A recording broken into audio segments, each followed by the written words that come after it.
This is the Storyworks Roundtable, where we have conversations about craft. Because becoming a successful author begins with writing a great story.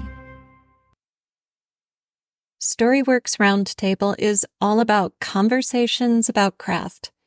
But as you probably know, sometimes I like to bring you a show that is craft adjacent. Today is one of those shows, and I think you're going to really like it. I'm joined at the round table by Alexa Bigwarfe, who is a best-selling author and founder and CEO of Write, Publish, Sell. We are talking about the fact that it is never too soon to start marketing your novel. I hate marketing, just the word makes me cringe, which makes Alexa a perfect guest for me because I have so much yet to learn.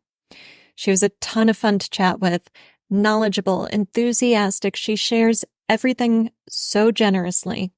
And if you need some motivation and support like I do, this is your show. So listen with paper and pencil. You're going to want to take notes. Hello and welcome to this week's Storyworks Roundtable. Today I am delighted to be joined by Alexa Bigwarfe. Alexa is a USA Today best-selling author, publisher, and founder and CEO of Write, Publish, Sell. Alexa owns 3 hybrid publishing houses, Cat Biggie Press, Chrysalis Press, and Purple Butterfly Press, a children's book publishing company. She enjoys working with authors in all capacities.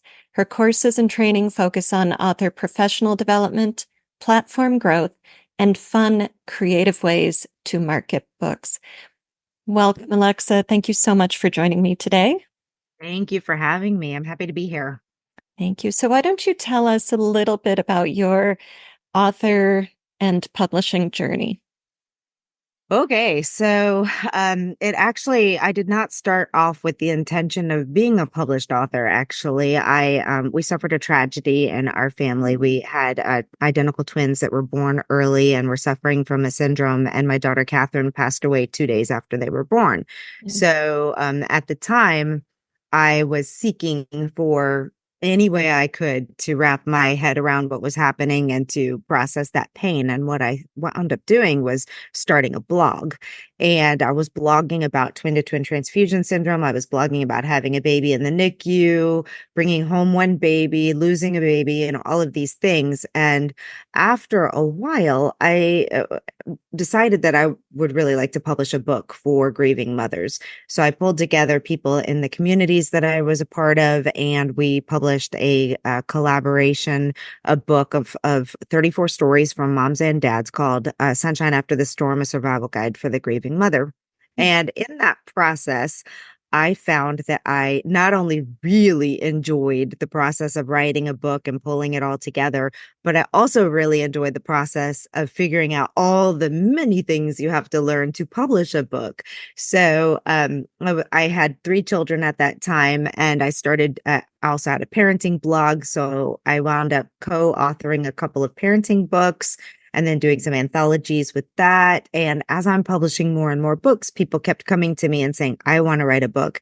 Can you help me? Can you help me? So I taught myself how to lay out and format books. I taught myself all the things that I needed to be able to do to provide basically self-publishing assist services. And it's all just grown from there. I love to teach. I love to share what I'm doing.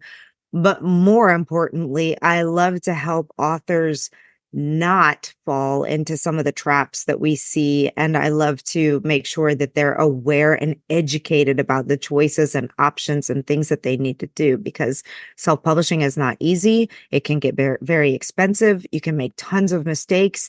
Yeah, and just the stories that I've heard from people that were completely taken by someone really inspired me to create a place where you can learn about the things that you need to learn about, and grow and get training and also be introduced to many of professionals in the field that are trustworthy and that do have services that you don't have to worry about paying someone thousands of dollars and being completely ripped off. So that's where it started. Wow. That's an amazing journey. And to be that person who can truly be the author and the entrepreneur in Yeah. one. I mean, that is one of the hardest things for me. I love being an author. I love writing. I love teaching and coaching writing. I love storycraft. And then I put on my business hat and I'm just like, oh God, this is hard. It's funny. I did not realize I have no business background. I have no training in business, running a business, except for, you're going to laugh when you hear this. Like my background was I was an intelligence officer in the Air Force and then worked in counterterrorism and Homeland Security. So, but I was Wow. writing. Yeah, I was doing technical writing. I was writing reports and analysis and Homeland Security. I wrote the state counterterrorism plan for South Carolina, things of that nature.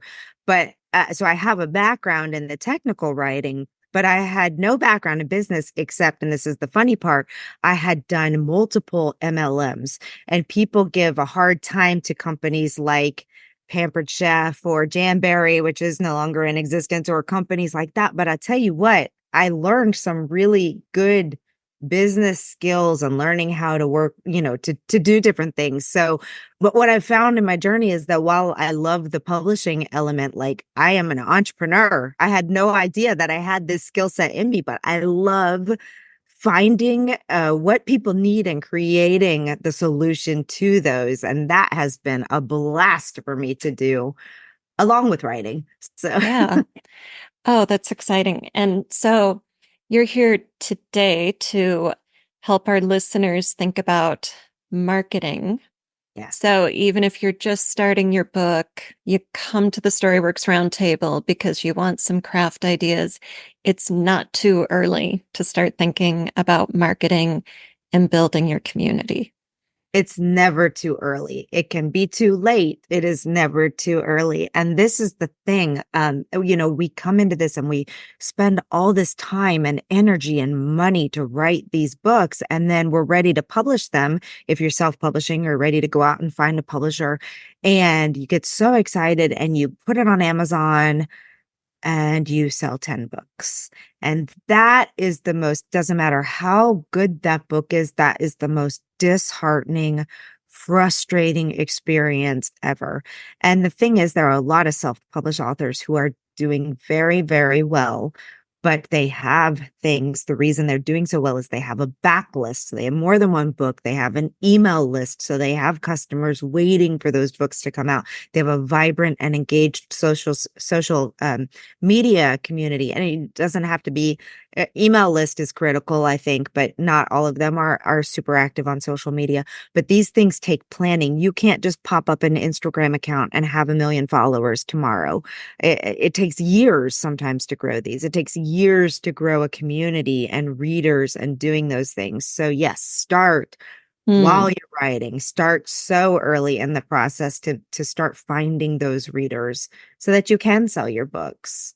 right. So, okay, that brings to mind two scenarios. So we've got the writer who is working hard on a novel, but doesn't have any content put into the world yet. Nothing is really finished or polished, right? So that person needs to start figuring out how to be out in the world. And then we've got the person who's got a finished book, but no platform ready to receive it, ready and waiting for it.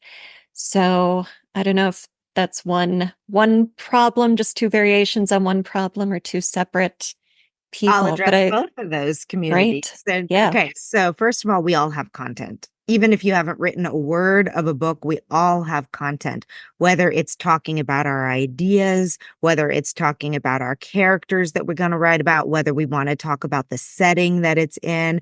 For example, my first rom-com is set in Paris.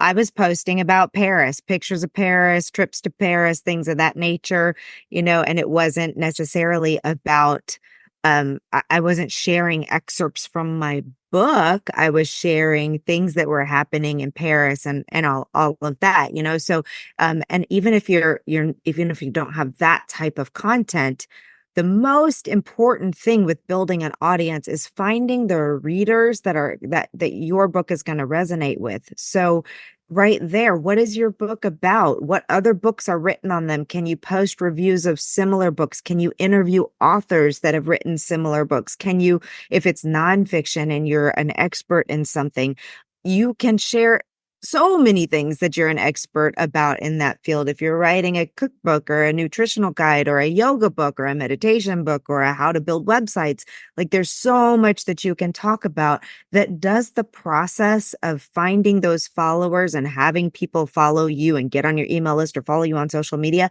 because they want that type of information. So that is something. And if you think that you can't market before you've written your book, you're not alone. A lot of people have that belief system, but it's let's smash that belief system right now, because the reality is whether it's a children's picture book, a rom-com, or a how-to guide, there is so much content that that reader is going to be interested in.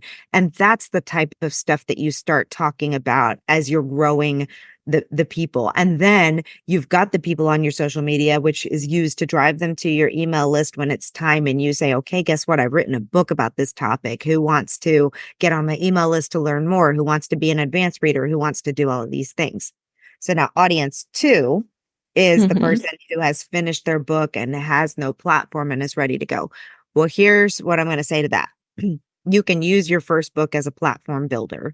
Um, if you go into it knowing and understanding that I'm going to put this book out into the world, and I know and understand and accept the fact that it's probably not going to have great sales, this is probably going to be my tool to build my audience, then you can do all kinds of things, using a tool like BookFunnel to enter it into group promos and giveaways, doing other paid marketing things like putting it out on a paid promo list, like Written Word Media is one, Fussy Librarian is one, where they've collected readers. You pay them to promote your book in front of that list, and then you get the readers through that.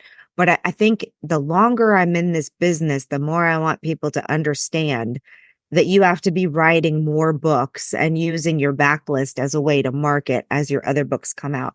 And the people who are only writing one book, maybe it's a memoir, maybe it's a children's picture book that they just have one story that they really want to share, or maybe it's a business book used to grow their business. You have to think about the ways that that one book can continue to be a source of people coming in. And I'll stop in a minute so you can ask questions, but I want to give my first book, Sunshine After the Storm, as an example. I've never written another book on grief or loss ever. That's not true. I just published a journal called Permission to Thrive, a 6-month guided journal for the grieving mother. So this is my second book, but it came out 12 years after the first one, right? So you might be thinking, but Wow. you told us you have to write more books in this genre. Yes and no. You can use that one book as a staple for everything that you're doing. On your blog, you drive people back to that book. If you're going to speak at events, you use that book to market it. There are ways to have a one book wonder, as we'll call it, and we sell thousands of books of Sunshine After the Storm because I continue to market it in appropriate ways and continue talking about it. And I use other methods for marketing that book and getting the book out there. And oh, by the way, I've given away thousands and thousands of copies of it too, to help build that thing. So there are definitely ways, but the fastest way to use a book to grow an audience, if you're planning on writing more, is to literally use that book, give it to people. And that's hard for people to digest because they think, oh my gosh, I spent all this time and energy and money writing this book, and now you want me to give it away for free. I'm telling you, giving it away builds readers, builds community around you, builds your platform, and brings people in that like the book you already did and are ready for the next one. Mm-hmm. Mm-hmm. So that example of the one book wonder you just gave, what if somebody has that memoir, that story that is unique and they just want to put it into the world, but then they don't necessarily want to turn perpetual marketing of that book into a business for them, or they don't want to spend years of their life constantly growing that one topic? Should those people just expect that book to sit there and get lost in the ether of Amazon and book sales? Or I don't know. I'm just wondering, is, I because hate I've to crush had, anybody's dreams, but yeah, yeah. That is the expectation that you should have. I'm sorry if that hurts to hear, but that is the truth, that without additional marketing, without audience growth, without going to speaking engagements or getting on podcasts or doing other things that will bring new people to you, if you just publish a book, no matter if it's the best book that's ever been written, without an audience and without plans to grow that audience, you're not going to see sales. Hmm. It's just the way it is. Like there are a bajillion books, that's a technical number, a bajillion books on Amazon, and memoir in particular is a massively competitive market. So you've got to be willing to take the next step. But I want to say this though. If the purpose of you writing your book was to heal and to help others, you don't Hmm. need to be a New York Times bestseller. You don't need to make $1 billion back in book sales. Like that wasn't your reason for writing the book. That your reason was to work through what you were working through, to share your story and to hopefully help others. And there are plenty of ways that you can still do that without being a bestseller. For example, if you've written a book for widows after losing a husband or after losing a parent or doing things of that nature, like if you really want your book into the hands of other people, then you will seek out opportunities, whether it's giving copies of it to a local church or to a counseling group or to organizations that work with that, looking for opportunities to speak to those communities and do that. And if you don't want to do those things, that's okay too. You can still like set up a basic website or blog that has that out there. So if people are searching for it, they can find it. You can run some ads, you can do other things. And if none of that interests you, that is okay too. You just have to be okay with it. And where the rubber, where there's friction is that people say, I don't want to do any of these things. None of that sounds fun to me. I don't want to pay anybody to do that for me. I don't want to be involved in it, but then also get mad that nobody's buying their book. So you have to choose a side. You have to choose which one it's going to be, and just note that, there are still ways for you to market at a lower level if you don't want to put so much into it, but the realities have to meet the expectations. You'll want to join me in this year's 7th annual Women in Publishing Summit. It is the biggest 4-day online conference for women in publishing, with a massive community that helps authors grow their craft, network, and publishing skills. I got my ticket last fall, and I've already been blown away by the bonus sessions and networking opportunities in this lively, encouraging, enthusiastic group of authors. So blown away, in fact, that I decided to sponsor the summit. Sponsors, including me, have special offers for the whole women in publishing community, so make sure you check out the sponsors page when you get your ticket. The summit is coming up soon, in March, but don't worry about missing a thing. You'll have time to go through the recordings all year long and take advantage of all the special offers and online networking opportunities. I've got a link in the show notes so you can grab your ticket, and if you use my link, you'll be able to get your seat at the Women in Publishing Summit while showing a little love to the StoryWorks Roundtable. All right, I hope to see you at the Women in Publishing Summit soon. Grab your seat at storyworkspodcast.com/292. That's /292. Definitely. Yeah. Wow. So, okay.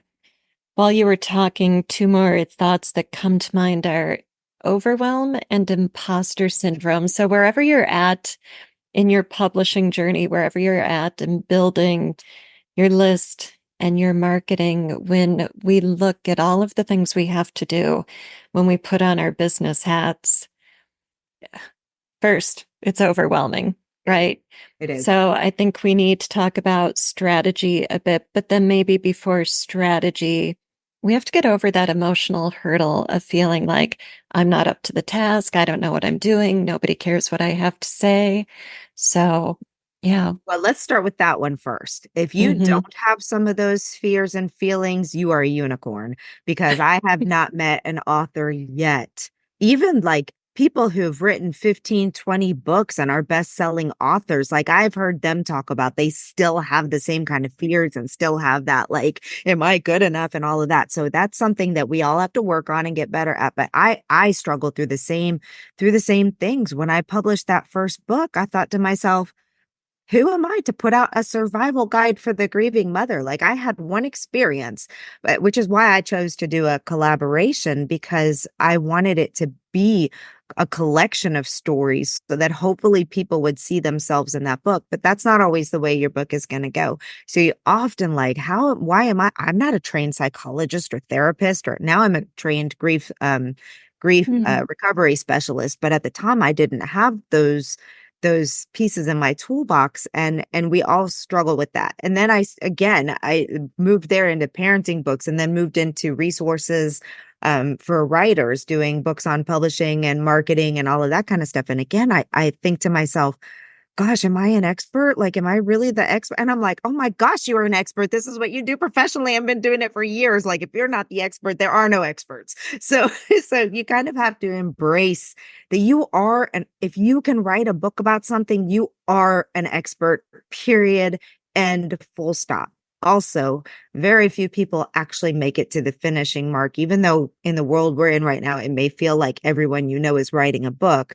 If you pull back out into your community that's not writers, I only have a handful of friends, in real life friends that I knew before this, that have actually written and published a book. So you've already taken that next step. So that's something that we all have to work on individually, and just realize we all struggle through these imposter syndromes. We all feel like we, need help or whatever. But the real thing is that that's why story coaches, book coaches, editors, publishing assistants, all of those, like they live in this world to make sure that your words make it to the point where nobody who reads it questions whether or not you should have been writing that book. So that's Hmm. the piece.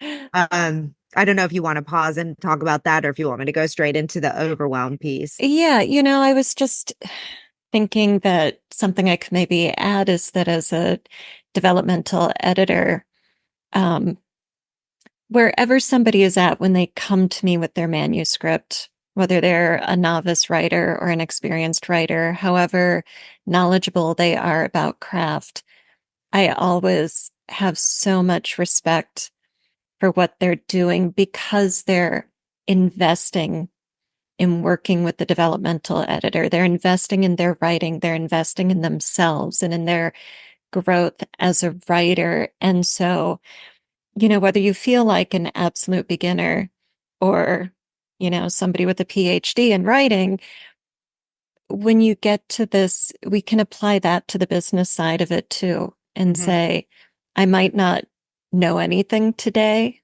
but I'm investing in myself and I'm investing in my writing and I'm investing in my book. And that we can honor, right? Absolutely. And that's such an important point too, is that you also have to be willing to learn how to improve your craft and to learn all of these things that come along with it.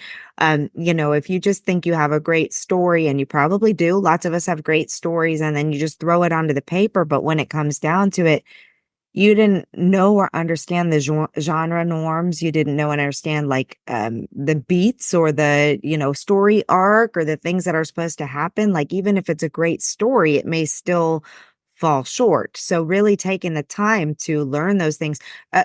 I'll give another personal example here. I spent 10 years writing nonfiction books. And 2 years ago, I've been carrying around this story that I just wanted to share so badly, about when I worked in Paris in 1999, and New Year's Eve in Paris. And I met this guy, and it was so, so fun. And we didn't wind up together. But as I was going through COVID and life was depressing and down, and I was going through a divorce, I was like, you know what? That story was so fun. What if Steph and I had wound up together? What if that Mm. had what if that had worked? So I wrote the story, 4 Days in Paris, about these two youngsters who meet on New Year's Eve, and they fall in love and happily ever after and all the fun. But I was not a fiction writer, you guys. Like I didn't know story development. I didn't know what beats meant. I didn't know that there is a formula for every Mm-hmm. type of genre out there that readers expect. So I had to spend a lot of time learning those things, and I got a lot of help through people and went to writing critique and did all of these things to improve my craft and to really work on it so that by the time I finished, it was a good book. But I tell you what, there were so many times when I would call I have a good friend who's also my developmental editor and also my like life therapy coach, it feels like, but I would call her and I'd just be like, I can't do this. I'm not a good writer. I'm never going to finish this book. So we all have those moments. And she'd be like, you can do this. We're going to get through it. And, accountability or a partner, a developmental editor, a coach, someone like that can really help with that too, but also taking the time,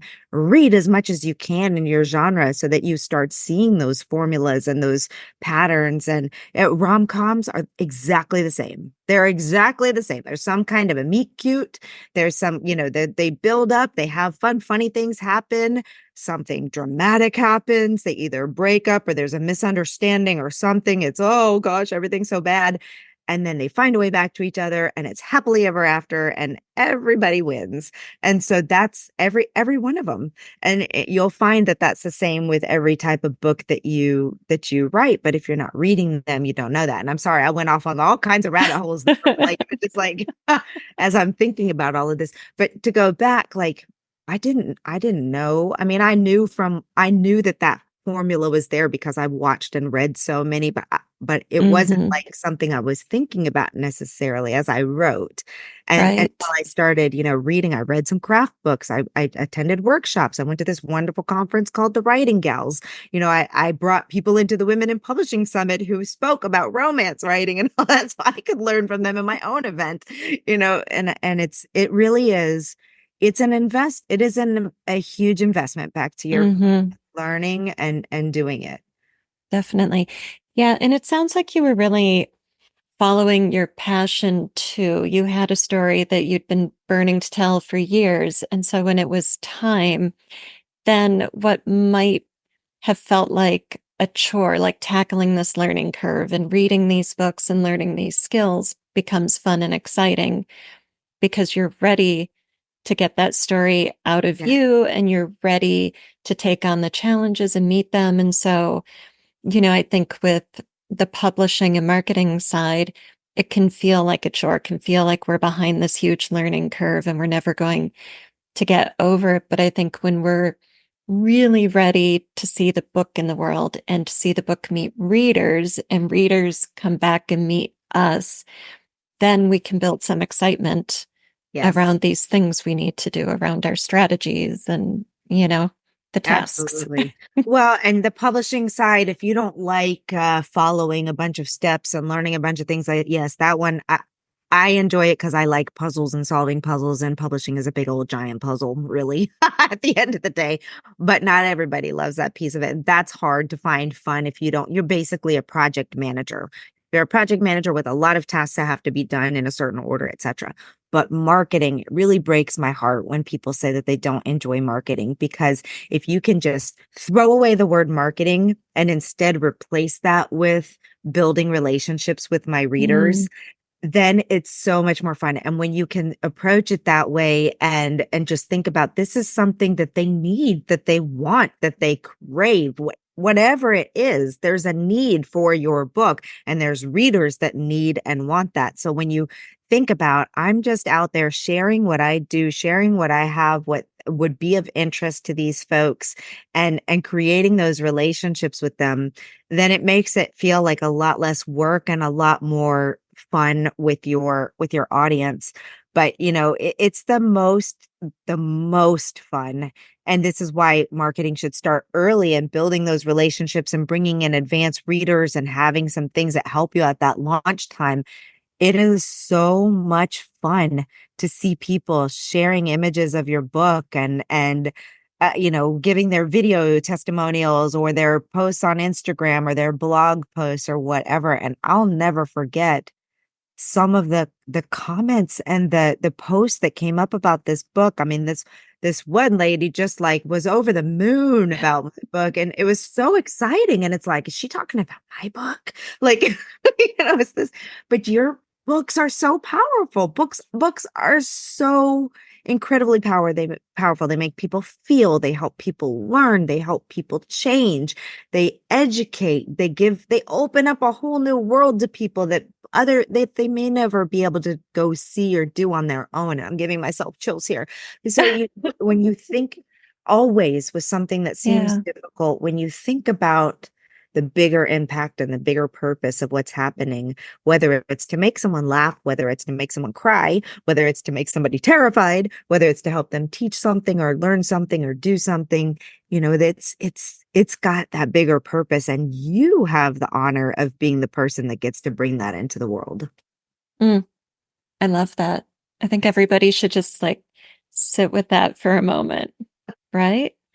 Yeah. Like we are gifting the world with our creative output and the months or years of time and energy and effort we've put into this book. And at the end of the day, the story, I mean, of course, you can keep a diary, you can write for yourself. It can be for healing or for your children to see or whatever. But if you're putting a story into the world, what it's about is the human connection, Yes. Yes. right? And you know what? I want to go back after you've just said that and talk about the people who are writing the books that are their stories, the memoirs in particular, that are getting them in there, because you just nailed it right on the head. You're leaving a legacy. You're leaving your legacy. And even if you don't want to go out there and market that book or do all the things that come with it, or like I have one woman that is in our community that is 83 years old writing her memoir. My grandma just turned 97, and last year she spent writing her memoir. My mom helped her pull everything together, and she published it. She did not publish it through Amazon. She found a local printer and printed off enough, and she had no intentions of being an author, if you will. Her whole goal was to leave that for her 11 children and her, oh my goodness, 45 grandchildren and like 90 something great grandchildren. That's what it was to her. And I just want to go back and, if I seemed flippant earlier, that's not what I meant. It just meant that you have to know what it is that you're doing with your book and be good with that. And leaving a legacy is powerful and good enough. So, Hmm.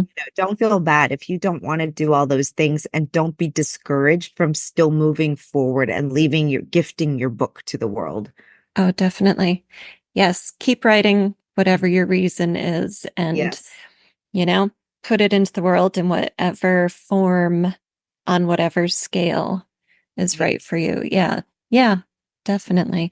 Wow. Let's move into some of the strategic thinking we need to do as we start marketing, especially early in the early stages. We don't have a big list. We don't have a huge social media presence or following. We've got to get scrappy and build it, right?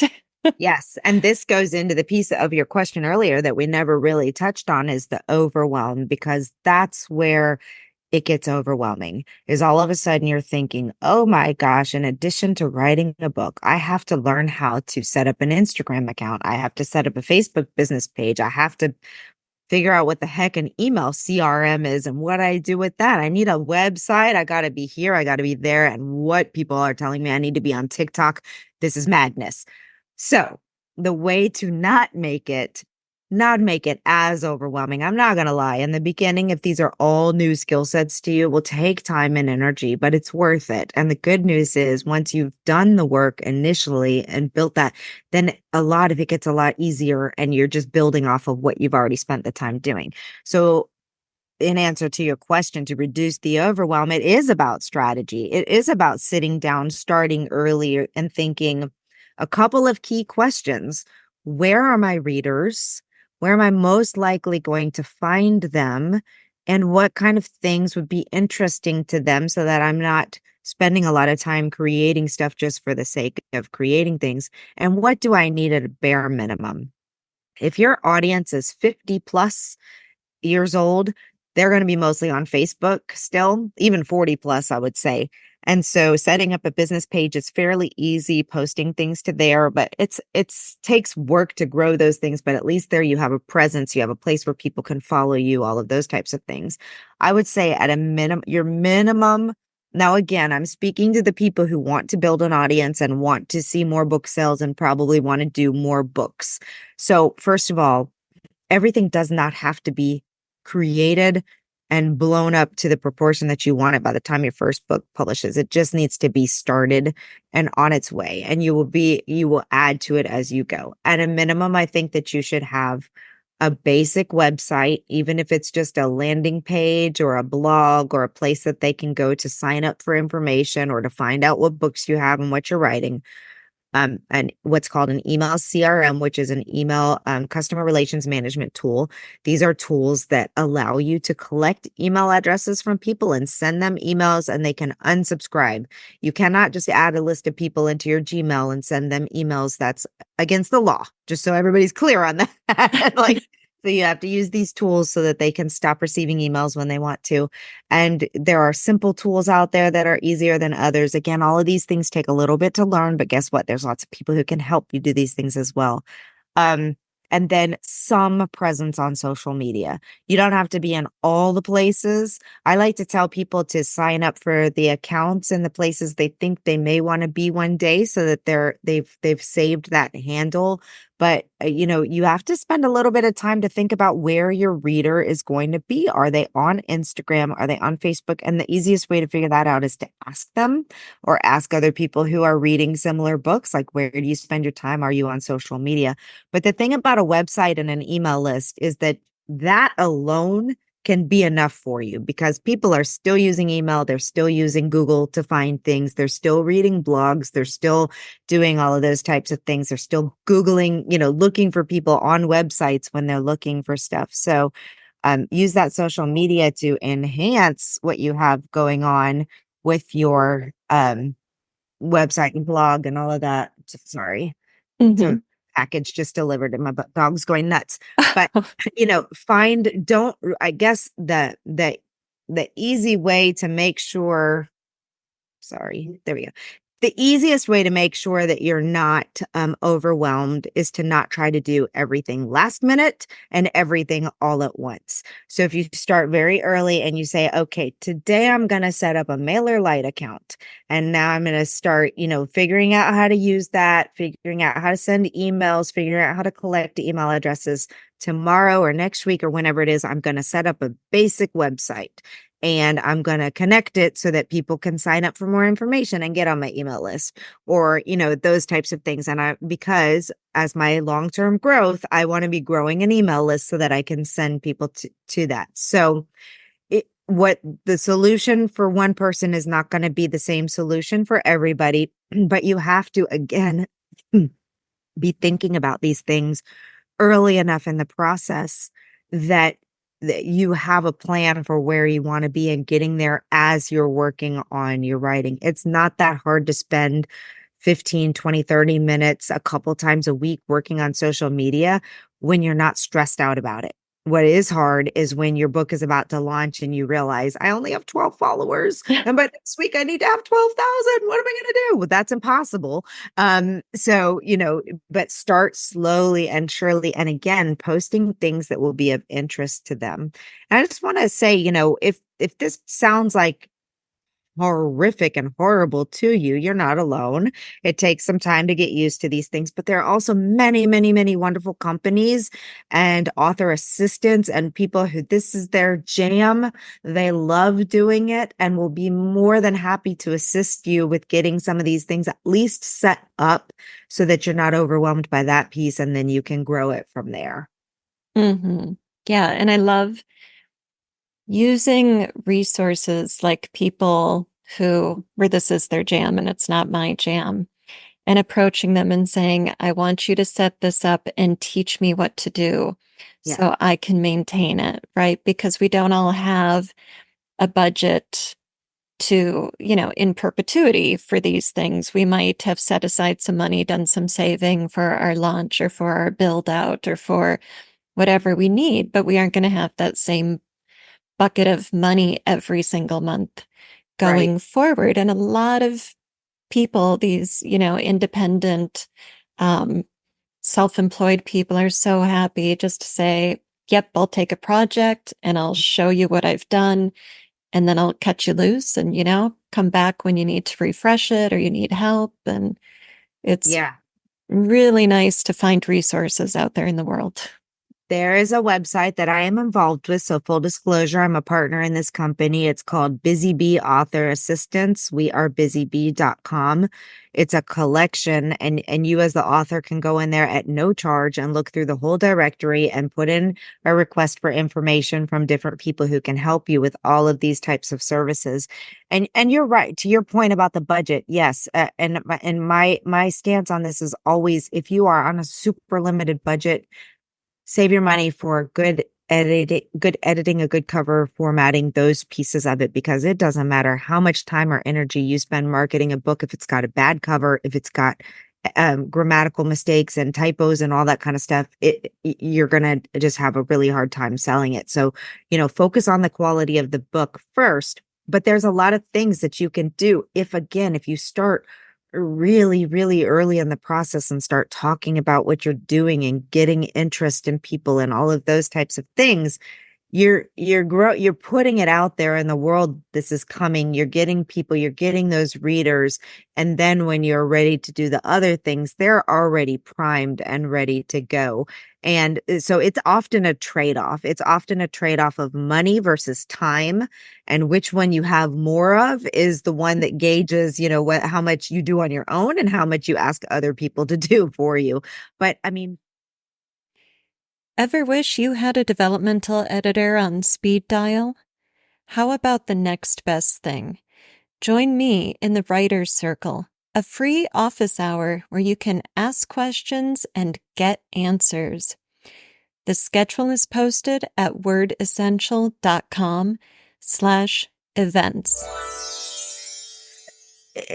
On a time factor, one of the best marketing tools that we have out there is podcasts for authors. If you are willing to spend some time finding some podcasts that have the right audience for what you want to talk about, it's pretty easy to pitch podcasts. You can find out, you just Google podcasts about authors, podcasts about books on this topic, podcasts for mental health, whatever it is your topic is.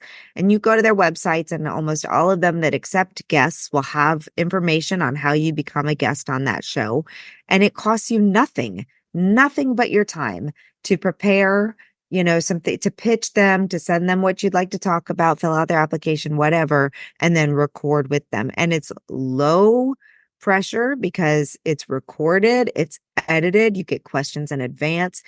And then if you're making sure that the key is to make this worth your time to do it, is make sure you have a place to send them a call to action so that they know. And a great way to do that is to have something like a sample chapter or a short story or a PDF checklist or a download or something that matches with what your book is going to be about, so that they get on your email list and then you communicate with them that way.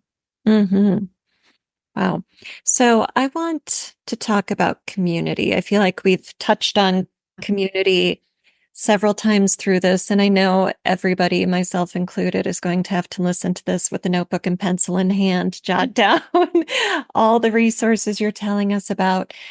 But let's drill down into community a little bit and also talk about the Women in Publishing Summit that I know is coming up soon. I think the community is the answer to the fear and overwhelm of all the things that we've just discussed. I didn't get where I am today doing it by myself in a silo. I got where I am today because of the grace and kindness and mentorship and support and help of other authors, publishers, and book marketers, that I have created a circle of these people around me, because I can't afford to do consulting calls. Certainly at the time that I published my first book, I mean, we just had thousands upon thousands of dollars of hospital debt Mm. after our NICU stay. I had gone from working full time to me not working. So we went to one income. And I had 3 kids, 5 and under. I had no money. There were going to be no hiring of book coaches and paying people to do these things for me. I had to figure it out. So I started seeking out communities and people, conferences, all of those types of things. And I love the indie publishing industry in particular, especially a lot of women within it are so generous of their time and are willing to share resources and tools and give feedback and help.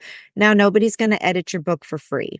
However, you may find people in your writing community who are willing to be your critique partner, who are willing to be beta readers, who are willing to help you with some of those things to get the manuscript better. As you're talking with people in these communities, you might get resources of, hey, I just found this cool new book marketing tool. It's only $12 and it does this, this, and this, or it's free, or I was on this podcast. You should pitch this podcast too.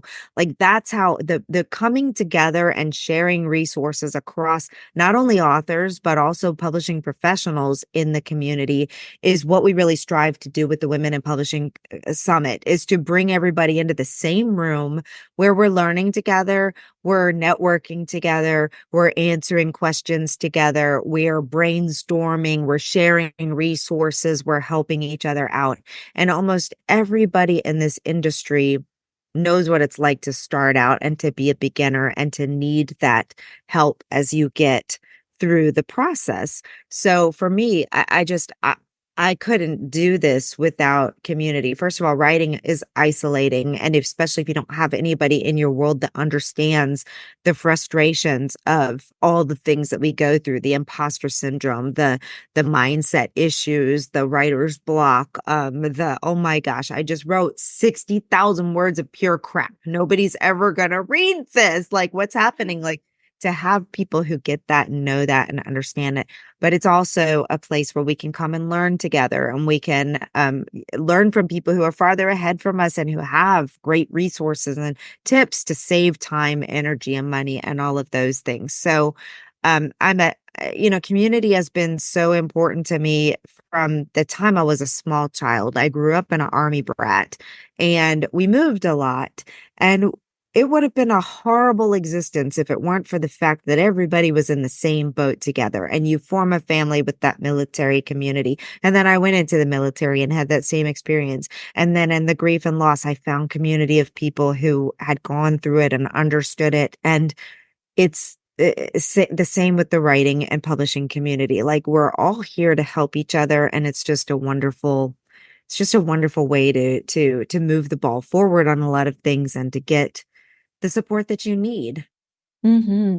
Yeah. And I think your personal focus on community and everything you just said really shines through what you're doing. You know, Yeah. I signed up for your summit last fall before the holidays, and then I've just been so impressed with the emails I've seen coming in about all of the bonus sessions and the networking opportunity and the recordings being kept in a vault. So if you can't make it live, you can still benefit from all of this. And I sadly have not been in one of the networking calls yet because I've been dealing with a Yeah. family situation with my father's passing. But, I don't think I've seen this kind of virtual writing conference have that focus before. I think you're unique and special, I haven't you found know? anybody else who does it either. And I think, well, first of all, thank you for the very kind words, but it is what makes us different. And it's important to me that we don't just have 4 days of intense learning where at the end of the 4 days, we all go our own separate ways. Like this year, for the first time, we've always done the pre-networking sessions because we want people to know and know each other before they come into the conference, if possible. If you come into the conference and you haven't met anyone, don't worry, you're going to find best friends in about 20 minutes. But it, it's important to not just, I guess the simple answer is that I know I've done this enough and I've worked with enough authors to see that you have to still have that accountability and that partnership and the people holding your hand and cheering you on as you go through. So we will continue the networking sessions year round, basically. If you are a ticket purchaser, you will always have access to networking and bonus events and things so that we continue the relationships and networking and growth together throughout the year. But I do believe that's what makes us very unique from other virtual conferences is it's not just about coming and having, and trust me, it's going to be an overwhelming 4 days. There's a lot of content, but the most special part of it is that throughout the content, we have multiple opportunities for small group breakouts and networking sessions and getting to know each other and finding your true group of community that will help you. And it's so cool to see when people post of, their writer BFFs or their publishing BFFs or whatever that they met at the Women in Publishing Summit. And 3 years later, they're getting together in personal things and they're all together for Catherine's book launch, or they're all together at, Antoinette's big event that she's holding or whatever. It's really beautiful. And that's how we don't fall down in the process. It's how we don't give up. It's how we get that encouragement and realize that our books do matter and we can make them happen. And it's such a beautiful community. And when you put that vibe out into the world, that's the vibe that you get back to. And that's the kind of people that we have in our community that are just generous and kind and giving and everything that we want to have in our circle of writing and publishing friends. Mm-hmm. Wow. Yes. I mean, brilliant. Absolutely brilliant. How do people get their tickets to attend the Women in Publishing Summit? 'Cause I'm sure with what we've just been saying, there are a lot of listeners saying, all right, sign me up. I'm in. It's really easy. You just go over to womeninpublishingsummit.com and the main page is the sales page. After it starts on March 6th and runs through the 9th live, but we still will have a place where you can still get your ticket and join us. And you'll get access to the whole vault of everything that's happened since October 1st is when we started our 2024 season. And so there's a whole vault of bonus training sessions that you can go through, but you'll also get access to the very many monthly networking sessions and monthly bonus training workshops that we're running throughout the year as well. Fantastic. And we will also have a link in the show notes. So if anyone missed that, just storyworkspodcast.com, and there will be a link there as well. Wow. Alexa, thank you so much for joining me at the round table. I am just thrilled that we got to have this conversation today. Thank you so much for having me. I love talking about all this stuff. So this was fun. My newsletter, A Room Full of Books and Pencils, is growing every week with new reflections, writing tips, and transcripts of the podcast. It's also where I make announcements about things like upcoming writing workshops and coaching sessions. Check out A Room Full of Books and Pencils at booksandpencils.substack.com. Thank you for listening to the Storyworks Roundtable. Find all our shows, show notes, and videos at storyworkspodcast.com.